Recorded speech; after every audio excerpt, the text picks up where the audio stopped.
the Delusional Series, compiled according to the teachings of the Master, author Fafu. The Delusional Series, Part 10, Inner Journey. The sentient beings in the Saha World, the 5 evil worlds, confidently believe in their false thinkings, follow up their feelings and rely on their impulses, just for the illusory pleasures from 5 desires.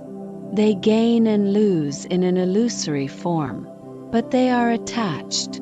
In the tumultuous, ever-changing world of the 5 defilements, sentient beings, swayed by the winds of karma and afflictions, are known as the Saha World. What are sentient beings? They are those who live for sensations, diverse life forms driven by various cravings. Cravings for food, for shelter, for possessions, for people, for experiences.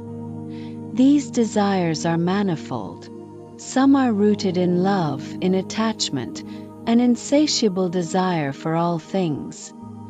Food, clothing, men, women. Others stem from hatred, a constant aversion to everything.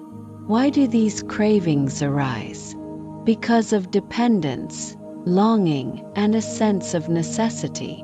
These are all products of ceaseless conditioning. These sentient beings, clinging tenaciously to their delusions, sensations, and impulses, toil tirelessly their entire lives for the fleeting pleasures derived from the illusory forms, sounds, smells, tastes, and tactile sensations that are but phantasmal manifestations of the impermanent. They labor ceaselessly to accumulate wealth for ephemeral pursuits of eating, drinking, and amusement, only to squander their hard-earned fortunes on alleviating the afflictions brought upon themselves by these very indulgences. Like flies incessantly flitting from place to place, driven by scent and sight, in relentless pursuit of sustenance, or dogs perpetually with their noses to the ground, sniffing for scraps, these beings are mired in a life of base desires and servile existence. Extending this metaphor, they are engaged in a struggle for mere survival, enduring humiliations and burdens. Many, trapped in a cycle of seeking immediate gratification, compromise their principles to conform and survive. They bear the weight of shame and subservience, merely to secure a place in society. Such beings who congregate in places where these behaviors are commonplace are said to dwell in a go-go-ying, a realm where delusions, sensations, and impulses drive them to chase after illusory pleasures, much like flies and dogs.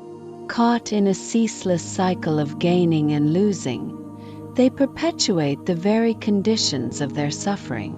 Each sentient being is endowed with the Buddha nature, inherently possessing infinite spiritual powers. Yet, they are perpetually entangled in the net of desires, caught in a cycle of greed, miserliness, and selfish pursuits. These fleeting pleasures, akin to grasping at water, are illusory and ultimately unsatisfying.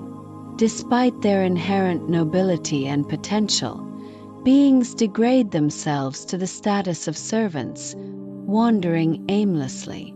Driven by delusions, sensations, and impulses, beings blindly follow their fleeting thoughts, fueled by greed, hatred, delusion, arrogance, and doubt. These thoughts, intertwined and amplified, transport beings through time and space, creating elaborate fantasies. While engrossed in such thoughts, they become idle and oblivious to the dangers they pose. These delusions, if left unchecked, can lead to countless calamities, suffering, and ultimately, death. False views are the result of ceaseless identification and cognition, born from the repeated effort of discerning and labeling. This persistent mental exertion, akin to straining one's eyes, solidifies these views into deeply ingrained habitual patterns. Thus, false views are rooted in conditioning, which itself arises from the act of identification. This repetitive process of identification or cognition is the very essence of conditioning, solidifying these views into fixed mental formations.